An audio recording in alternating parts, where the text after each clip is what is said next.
Bismillahirrahmanirrahim. Assalamualaikum warahmatullahi wabarakatuh. Alhamdulillahi rabbil alamin. Hamdan katsiran tayyiban mubarakan fihi kama yuhibbu rabbuna wa yardah. Salatu wassalamu ala nabiyyina Muhammadin wa ala alihi wa sahbihi ajma'in, amma ba'd. Para bapak, para ibu sekalian, para ikhwan dan akhwat rahimani wa rahimakumullah. Alhamdulillah, kembali kita lanjutkan pelajaran dari kitab Qatfu Al-Jana Ad-Dani, syarah muqaddimah risalah Ibnu Abi Zaid Al-Qayrawani rahimahullahu ta'ala, yang ditulis oleh Syekh Al-Allamah Al-Muhaddits Abdul Muhsin Al-Abbad Al-Badr hafizahullahu ta'ala, yang merupakan syarah terhadap kitabnya Ibnu Abi Zaid Al-Qayrawani rahimahullahu ta'ala. Ya, kita masih membahas tentang bahwasanya Allah Subhanahu wa taala tidak serupa dengan makhluknya. Pada pertemuan yang lalu telah kita bahas bahwasanya Allah Subhanahu wa taala itu tidak memiliki anak, tidak memiliki orang tua, tidak memiliki istri, dan tidak ada yang serupa atau sama persis dengan Allah Subhanahu wa taala. Dan juga sudah kita bahas kemarin bahwasanya Ahlus Sunnah itu melakukan itsbat dan juga tanzih. Itsbat menetapkan nama-nama dan sifat Allah, meyakini Allah punya nama dan punya sifat. Namun juga tanzih, mensucikan Allah dari kekurangan, dari aib. Artinya kita meyakini Allah Subhanahu wa taala punya nama dan punya sifat, tapi nama dan sifat Allah tidak sama seperti makhluk. Meyakini itu tidak sama dengan makhluk, itu tanzih. Ya, jadi kita meyakini misalnya Allah Ta'ala istiwa di atas arsy, ini itsbat. Tapi secara bersamaan kita juga meyakini istiwanya Allah tidak sama dengan istiwa makhluk, ini tanzih. Itsbat dan tanzih. Orang-orang Mu'attil artinya orang yang menolak untuk meyakini nama dan sifat. Mereka hanya melakukan tanzih saja. Orang Mu'attilah hanya tanzih saja. Orang-orang musyabbihah artinya yang menyamakan Allah dengan makhluk. Mereka hanya itsbat saja. Mu'attilah tanzih saja, musyabbihah itsbat saja, Ahlus Sunnah itsbat dan tanzih.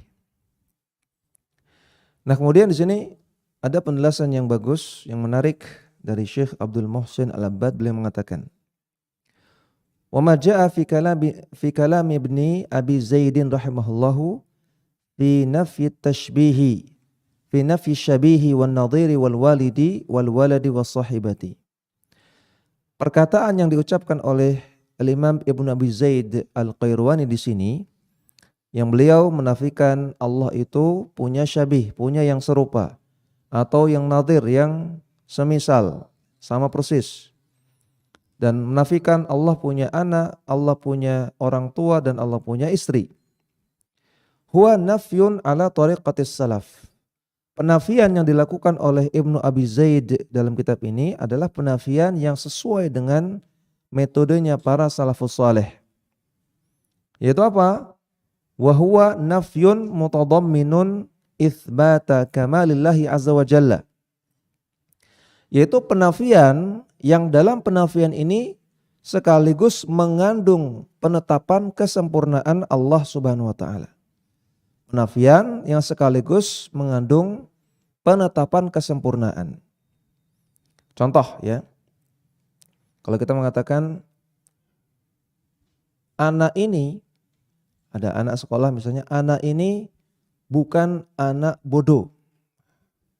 Maka dengan kita mengatakan anak ini bukan anak bodoh, sekaligus sebetulnya dipahami dari perkataan ini kita mengatakan anak ini pintar. Anak ini bukan anak nakal.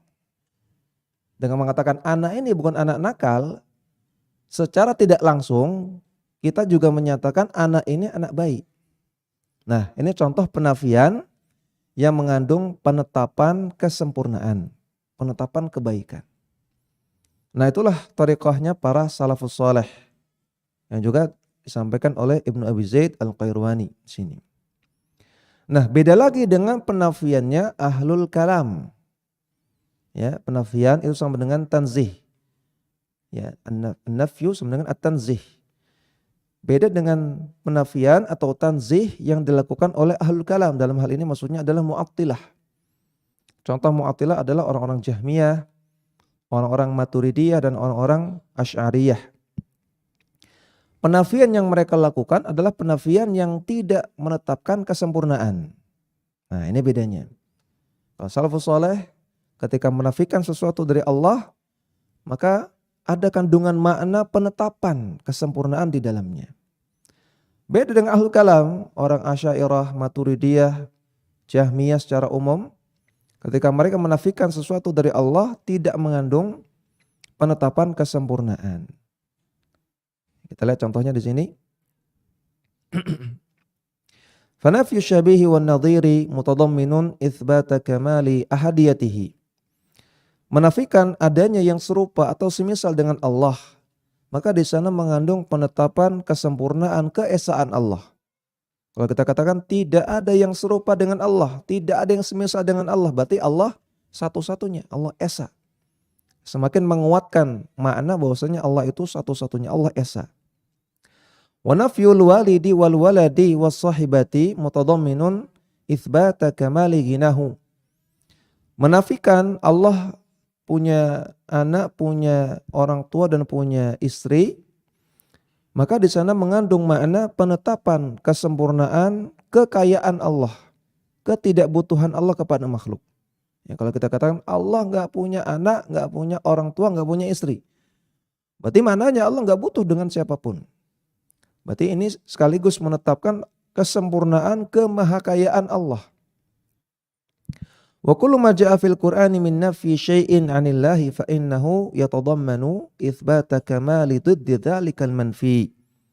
Dan semua ayat yang ada dalam Al-Qur'an ketika menafikan sesuatu dari Allah, maka di sana terkandung makna penetapan kesempurnaan dari sifat yang berlawanan dari yang dinafikan tersebut. Ya, kalau misalnya Allah dinafikan darinya anak, Allah nggak punya anak. Lawan dari Allah punya anak adalah Allah maha kaya. Ya, Allah maha nggak butuh dengan selain Allah. Ketika kita katakan Allah nggak punya anak, maka ini semakin menguatkan sifat maha kaya Allah Subhanahu wa taala. Contohnya firman Allah Subhanahu wa taala, "Wa ma kana Allahu liyu'jizahu min syai' fis samawati wala fil ard." Dan tidak ada bagi Allah yang bisa melemahkannya. Sesuatu apapun, baik di langit maupun di bumi. Tidak ada satupun yang bisa melemahkan Allah atau mengalahkan Allah. Satupun baik di langit maupun di bumi. Innahu kana aliman qadira. Sesungguhnya Allah maha mengetahui lagi maha kuasa. Di sini ada penafian. Tidak ada yang bisa melemahkan Allah. Ini penafian. Maka fa innahu dalun ala itsbati kamali qudratihi. Penafian ini merupakan dalil atau mengandung makna penetapan kesempurnaan kuasanya Allah.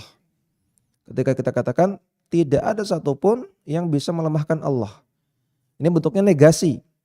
Tapi dalam makna negasi ini mengandung makna penguatan atau penetapan kekuatan Allah yang sempurna. Sifat kudrah Allah Subhanahu wa taala.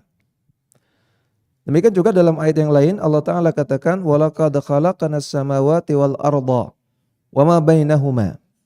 Dan sungguh kami telah ciptakan langit dan bumi dan apa yang ada di antara keduanya fi sittati ayyamin, dalam waktu 6 hari.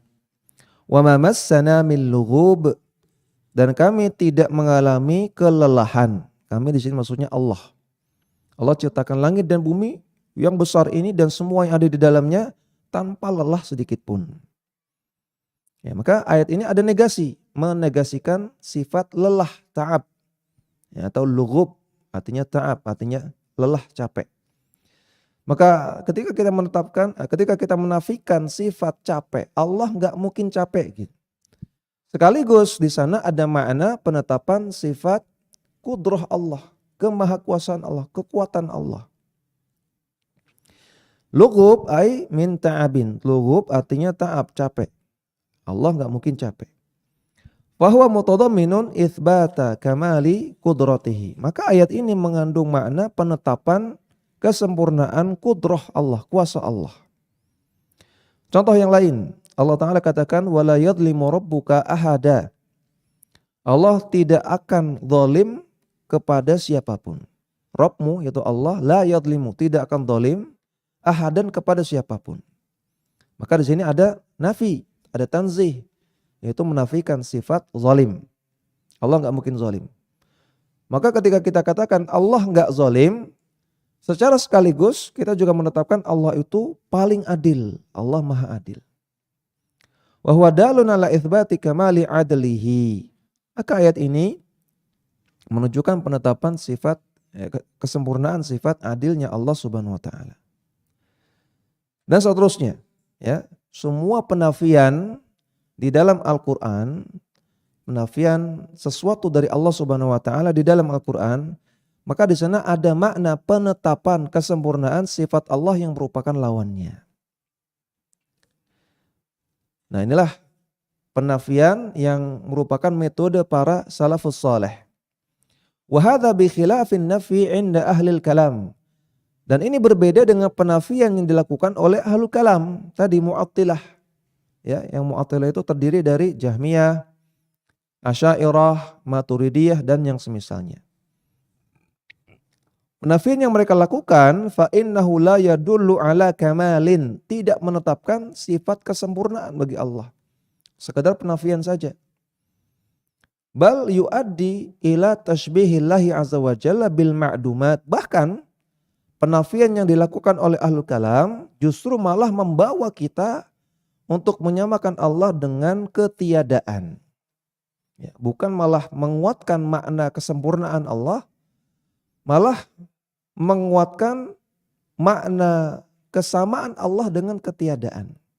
Malah secara tidak langsung mengatakan Allah nggak ada gitu. Jadi penafian yang membawa kita kepada kesesatan, kepada kekeliruan. Kalau penafiannya salafus saleh, penafian yang menguatkan tauhid kita, menguatkan iman kita, menetapkan sifat sempurna Allah. Ini penafian yang membawa kepada kesempurnaan iman. Penafian yang dilakukan oleh ahlul kalam malah penafian yang membawa kepada kesesatan, kepada kekeliruan. Yaitu menyamakan Allah dengan ketiadaan. Karena orang-orang Jahmiyah mengatakan Allah itu tidak di atas, tidak di bawah, tidak di kanan, tidak di kiri, tidak di luar alam, tidak di dalam alam. Ini perkataan orang Jahmiyah. Maka kata para ulama, Al-Jahmiyatu yushbihullah bil adam. Orang Jahmiyah menyamakan Allah dengan ketiadaan, sama aja Allah enggak ada. Tidak di atas, tidak di bawah, tidak di kanan, tidak di kiri, tidak di luar, tidak di dalam, ya sama aja enggak ada. Makanya mereka ketika ditanya Allah di mana, tidak menjawab dengan jawaban yang memuaskan. Coba kalau kita tanya sama orang Jahmiyah yang baca kitab deh. Kitab-kitab Jahmiyah. Di mana Allah? Maka mereka akan mengatakan dengan jawaban tadi, oh Allah itu tidak di atas, tidak di bawah, tidak di kanan, tidak di kiri, tidak di luar, tidak di dalam. Lah terus di mana? Ya pokoknya itu. Jawabannya pokoknya itu. Tidak menjawab dengan jawaban yang memuaskan. Ya, kalau Al-Sunnah simple, di mana Allah? Ar-Rahmanu 'alal 'arsy istawa. Ar-Rahman yaitu Allah istiwa di atas arsy. Beres, selesai. Jawab dengan ayat Quran. Yang sekarang perkataan Allah tidak di atas, tidak di bawah, tidak di kanan, tidak di kiri, tidak di luar, tidak di dalam. Ini apa ini? Ayat Quran bukan, hadis bukan, perkataan sahabat bukan, perkataan tabi'in bukan, perkataan tabi'ut tabi'in bukan, perkataan Imam Syafi'i bukan, Imam Ahmad bukan, Imam Malik bukan, Abu Hanifah bukan. Perkataan baru. Ya. Nah, jadi penafian yang dilakukan oleh salaf beda dengan penafian yang dilakukan oleh ahlul kalam. Sama-sama menafikan, ya, salafus saleh sama-sama menafikan, sama-sama tanzih. Ahlul kalam juga menafikan, ahlul kalam juga tanzih, tapi beda. Penafian dilakukan oleh salafus saleh, penafian yang mengandung makna penetapan kesempurnaan sifat Allah. penafian dilakukan oleh ahlu kalam justru penafian yang gak ada manfaatnya atau bahkan membawa kepada menyerupakan Allah dengan ketiadaan, kepada kesesatan. Kama sabaqa idahu dzalika fil faidati tsaniyah. Sebagaimana ini sudah dijelaskan ketika menjelaskan faedah yang kedua dari kitab ini. Ya, kemudian kita lanjut mengupas perkataan Al-Imam Ibnu Abi Zaid Al-Qayrawani dalam kitab ini. Beliau mengatakan laisa li awaliyatihi ibtida'un. Allah tidak memiliki permulaan. Allah maha awal, awaliyah, Allah maha awal tapi tidak punya permulaan. Wala li akhiriyatihi inqida'un. Dan Allah itu maha akhir tapi tidak punya ujung. Nah, gimana maksudnya? Ya, kita lihat penjelasan dari Syekh Abdul Muhsin Al-Abbad. Kalamu Ibni Abi Zaid hadza muntaza'un min qaulillahi azza wa jalla. Perkataan Imam Ibnu Abi Zaid di atas sebetulnya hanya membahasakan ulang dari firman Allah Subhanahu wa taala dalam Al-Qur'an, huwal awwal wal akhiru wal zahiru wal batin wa huwa bikulli syai'in alim. Dialah Allah yang al-awwal, Allah maha awal, wal akhir dan Allah maha akhir, wal zahir dan Allah maha zahir, wal batin dan Allah maha batin. Dan Allah maha mengetahui segala sesuatu. Jadi perkataan Ibnu Abi Zaid itu sebetulnya hanya repro, hanya membahasakan ulang dari ayat Quran ini. Wa fi hadhil ayati, dan dalam ayat ini itsbatu ismil awwali. Ada penetapan nama al-awwal lillahi azza wa jalla untuk Allah. Jadi salah satu nama Allah adalah al-awwal yang mengandung sifat al-awwaliyah. Namanya al-awwal, sifatnya awaliyah. Alladzi yadullu ala anna kulla syai'in ailun ilaihi. Yang mana nama ini menunjukkan bahwasanya segala sesuatu itu berporos pada Allah. Tergantung pada Allah. Dan juga wasmul akhiri. Dan ayat di atas juga menetapkan nama Allah al-akhir. Di antara nama Allah adalah al-akhir. Al-awwal dan al-akhir. Yang maha akhir seperti itu. Ad-dalu ala baqaihi wa dawamihi wa akhiriyatihi. Yang menunjukkan kepada sifat baqa. Allah itu abadi. Dawam abadi, akhiriyah abadi. Wa qad jaa tafsiru hadhil asma fi hadhil ayati fi hadithin mustamilin ala du'ain. Dan ayat di atas telah terdapat tafsirannya dari Rasulullah sallallahu alaihi wasallam dalam sebuah hadis yang isinya sebetulnya doa. Ya. Yang mana Rasulullah sallallahu alaihi wasallam berdoa, Allahumma antal awwalu laisa qablaka syai'un. Ya Allah, Engkau adalah al-awwal. Nah, di sini Nabi juga menetapkan nama al-awwal. Jadi boleh kita berdoa, ya Allah, yal awwal yal akhir. Ya Allah, Engkaulah yang maha awal, Engkaulah maha akhir. Boleh. Karena itu nama Allah Subhanahu wa taala. Antal awwal, Engkaulah yang maha awal. Maknanya, falaisa qablaka syai'un, tidak ada sesuatu sebelummu. Artinya apa? Artinya Allah tidak punya permulaan. Tidak ada masa di mana ketika itu Allah belum ada, enggak ada sama sekali. Wa antal akhiru falaysa ba'daka syai'un, dan engkau adalah al-akhir. Engkau adalah al-akhir, yang menetapkan nama al-akhir. Apa makna al-akhir? Kata Nabi, falaysa ba'daka syai'un, tidak ada sesuatu apapun setelahmu. Nah, maknanya Allah itu abadi. Ya. Jadi kalau kita ingin terjemahkan dengan lebih enak, ya, al-awwal artinya zat yang tidak ada permulaannya. Al-akhir artinya zat yang maha abadi. Seperti itu. Ya. Al-awwal boleh antum terjemahkan yang maha awal. Tapi kan ini yang maha awal ini kan kadang-kadang ambigu. Apa maknanya?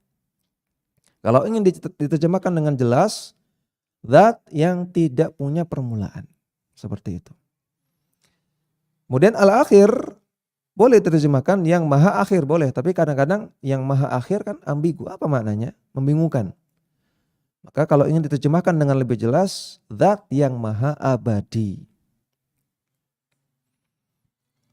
Untuk lebih memperjelasnya, antum pernah belajar kalkulus ya, atau matematika dasar, matdas, atau kalkulus 1, kalkulus 2.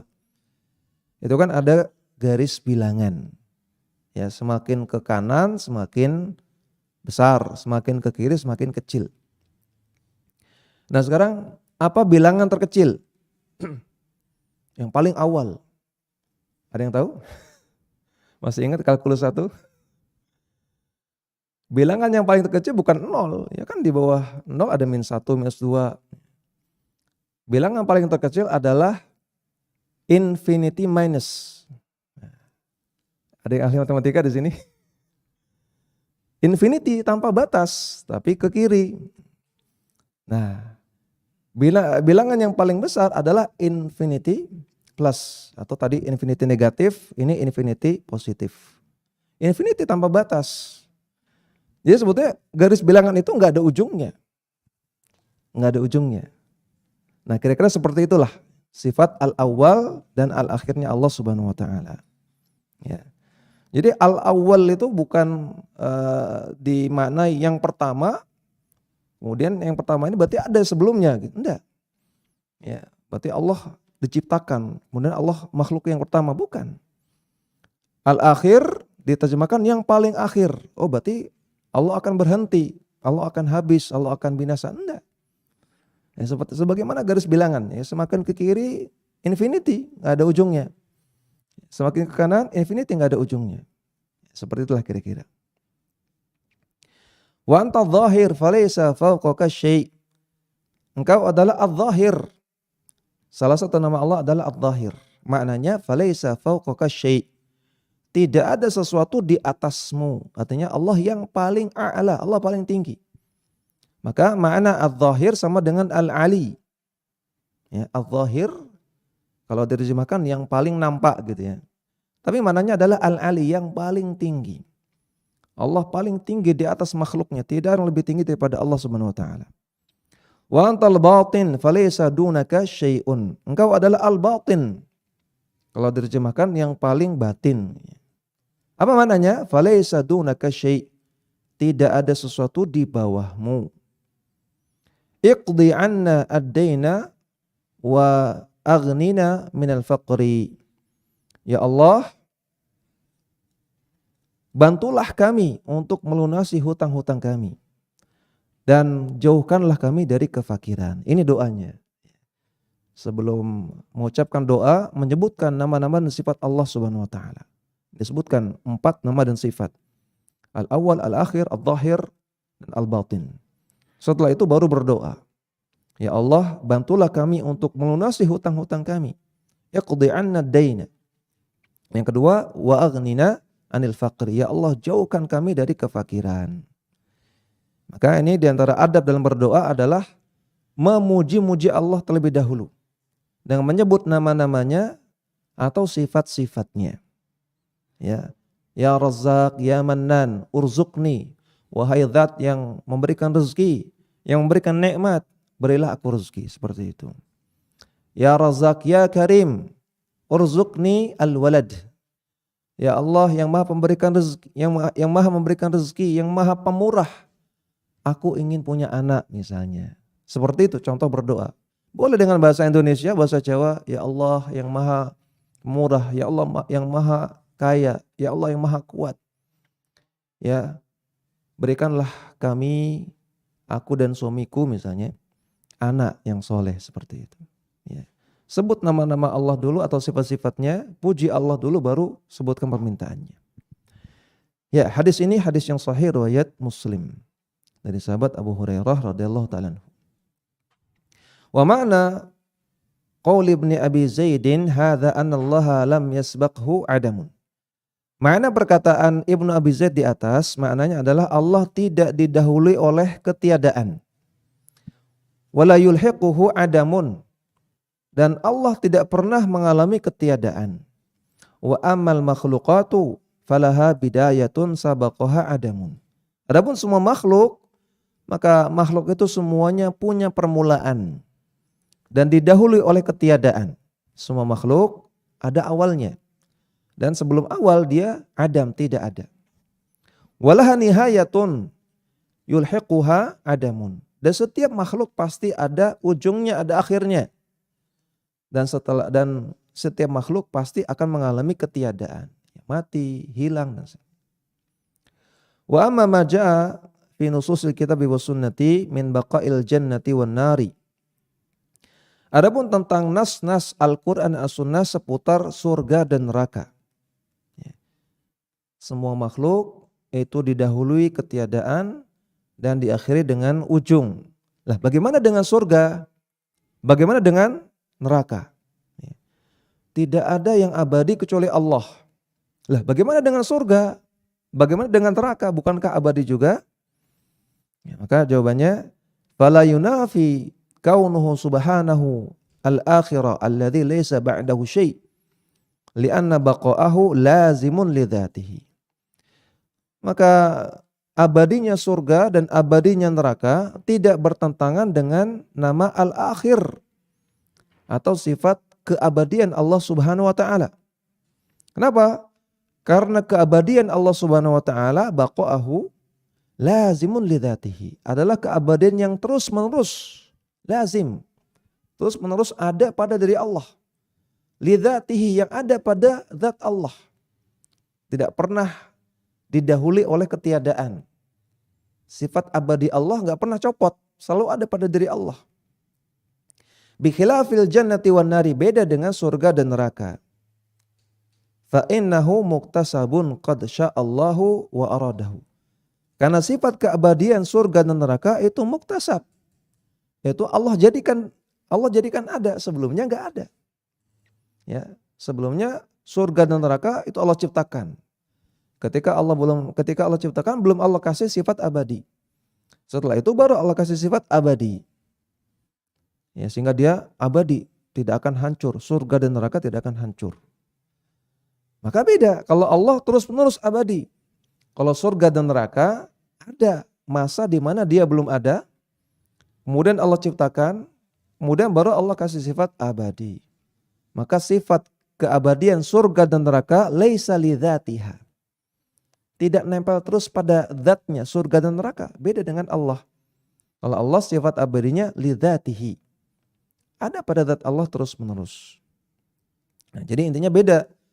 Keabadian Allah dengan keabadian surga neraka beda. Walau lam yasha'hu lam yahsul wa lam yaqa'. Andai kan Allah tidak inginkan surga dan neraka itu abadi, maka mereka tidak akan abadi. Qala Ibnu Abil Izzi Al-Hanafi fi Syarh At-Tahawiyati. Al-Imam Ibnu Abil Izz Al-Hanafi dalam kitab Syarah Aqidah Tahawiyah mengatakan, wa baqa'ul jannati wan nari laysa li dzatihima. Keabadian surga dan neraka itu bukan pada zat mereka. Artinya bukan sesuatu yang nempel terus pada mereka. Bal bi ibqa'illahi lahuma. Namun itu Allah kasih. Allah kasih sifat abadi. Tadinya mereka enggak punya sifat abadi, namun Allah kasih sifat abadi. Wa qaulu Ibnu Abi Zaid. Adapun perkataan Al-Imam Ibnu Abi Zaid Al-Qairwani, beliau mengatakan laisa li awaliyatihi ibtida'un wala li akhiriyatihi inqida'un. Ya, Allah Maha awal tapi Allah tidak punya permulaan, Allah Maha akhir tapi Allah tidak punya ujung. Aula min qauli Tahawi fi aqidati ahli sunnati wal jamaah. Perkataan Ibnu Abi Zaid Al-Qairwani itu lebih bagus, lebih sesuai dengan akidah salaf, lebih lurus daripada perkataannya Al-Imam At-Tahawi dalam Aqidah At-Tahawiyah, yang mana beliau mengatakan qadimun bilabtidain. Allah itu qadim tanpa permulaan. Daimun bilantihain. Allah itu daim abadi tanpa akhir. Nah, ini secara sekilas kayaknya sama-sama aja ya. Tapi di sini menetapkan sifat qadim dan daim. Ya, qadim dan daim.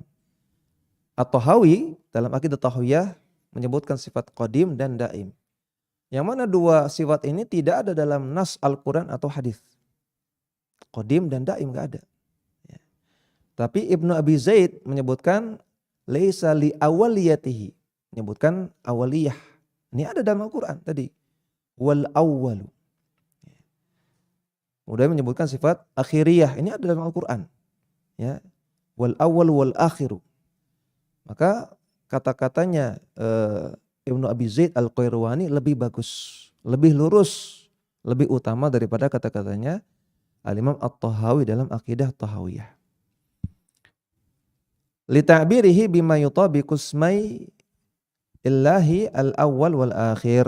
Karena kata-kata yang digunakan oleh Ibnu Abi Zaid Al-Qayrawani lebih mencocoki dua nama Allah yang Allah sebutkan dalam Al-Qur'an tadi, Al-Awwal dan Al-Akhir.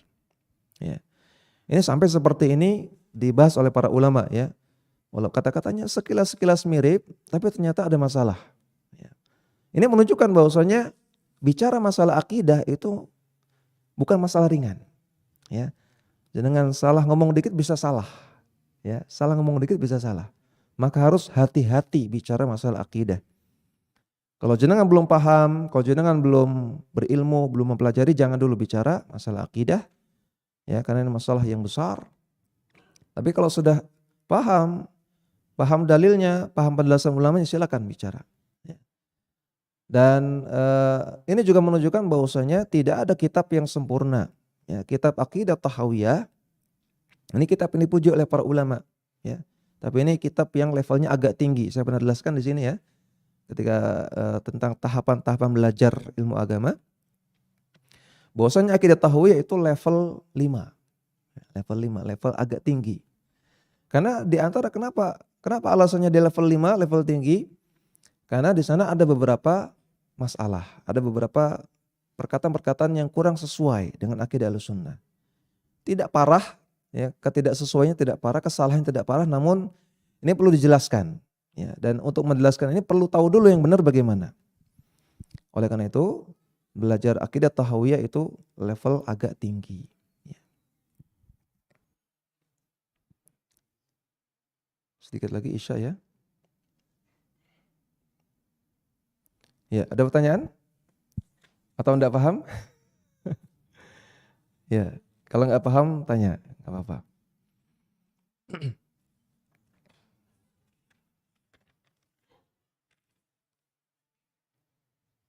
Ya, kalau tidak ada pertanyaan, mungkin waktu yang ada bisa digunakan untuk nyemil gorengan ya, supaya lebih puas lagi. Mudah-mudahan kita apa yang kita pelajari ini bermanfaat ya, menambah kokoh kita dalam berakidah, menambah mantap kita dalam beriman, menambah istiqomah kita dalam menjalankan akidah dan sunnah Nabi SAW, menambah takwa kita kepada Allah Subhanahu Wa Taala, menambah rasa takut kita kepada Allah Subhanahu Wa Taala, dan juga tentunya menambah amalan-amalan soleh yang bisa kita amalkan dalam kehidupan sehari-hari. Wassallallahu ala nabiyyina Muhammadin wa ala alihi wa sahbihi wasallam, wa akhiru da'wana alhamdulillahi rabbil alamin. Subhanakallahumma wa bihamdika asyhadu an la ilaha illa anta astaghfiruka wa atubu ilaik. Assalamualaikum warahmatullahi wabarakatuh.